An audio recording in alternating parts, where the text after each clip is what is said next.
Cylinder தட்டுப்பாடு தொடர்பாக தலைமைச் செயலர் முருகானந்தம் இன்று மாலை ஆலோசனை நடத்துகிறார்.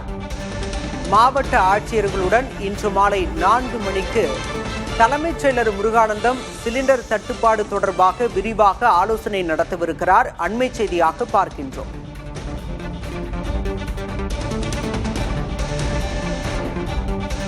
தமிழகத்தில் சிலிண்டர் தட்டுப்பாடு தொடர்பாக தலைமைச் செயலர் முருகானந்தம் மாவட்ட ஆட்சியர்களுடன் காணொலி வாயிலாக இன்று மாலை ஆலோசனை நடத்தவிருக்கிறார்.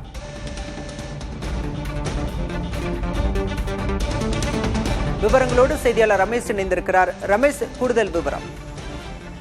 சிலிண்டர் தட்டுப்பாடு ஏற்பட்டிருக்கக்கூடிய சில இடங்களில இந்த நிலையில அனைத்து மாவட்ட ஆட்சி தலைவர்களுடன் தலைமைச் செயலாளர் முருகானந்தம் இன்று மாலை 4 மணிக்கு காணொலி காட்சி வாயிலாக ஆலோசனை மேற்கொள்ள இருக்கிறார். அதே போல வணிக ரீதியான சிலிண்டர்களுக்கு தொடர் தட்டுப்பாடு நிலை வரும் நிலையில் மாவட்ட ரீதியாக தேவை மற்றும் கையிருப்பு தொடர்பாக அந்த ஆலோசனை கூட்டத்தில் கலந்து ஆலோசிக்கப்பட இருக்கிறது.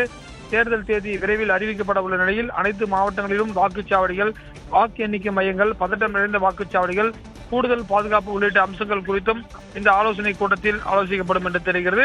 மற்றொரு புறம் பார்த்தீர்கள், அனைத்து மாவட்ட தேர்தல் அதிகாரிகளுடன் அர்ச்சனா பட்நாயக் IAS தலைமை தேர்தல் அதிகாரி சட்டமன்ற முன்னேற்பாடுகள் தேர்தல் தொடர்பான விஷயங்கள் குறித்து ஆலோசனை மேற்கொள்ள இருக்கின்றார். பாலா, விவரங்களுக்கு நன்றி ரமேஷ்.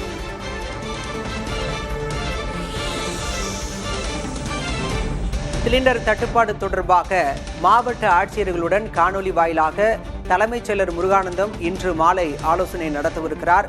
மாவட்டங்களில் இருப்பு தட்டுப்பாடு நிலவரம் தொடர்பாக அவர் ஆலோசிக்கவிருக்கிறார். ஏற்கனவே சென்னை போன்ற முக்கிய நகரங்களில் வணிக சிலிண்டர்கள் தட்டுப்பாடு இருப்பதாக கூறி சில ஹோட்டல்கள் நிர்வாகம் உணவுகளை கட்டுப்படுத்தி இருக்கிறது. குறிப்பாக டீ, காஃபி போன்றவற்றை கட்டுப்படுத்தி இருப்பதாக கூறப்படுகிறது. இந்த நிலையில் தலைமைச் செயலர் முக்கியமான ஆலோசனையை நடத்தவிருக்கிறார்.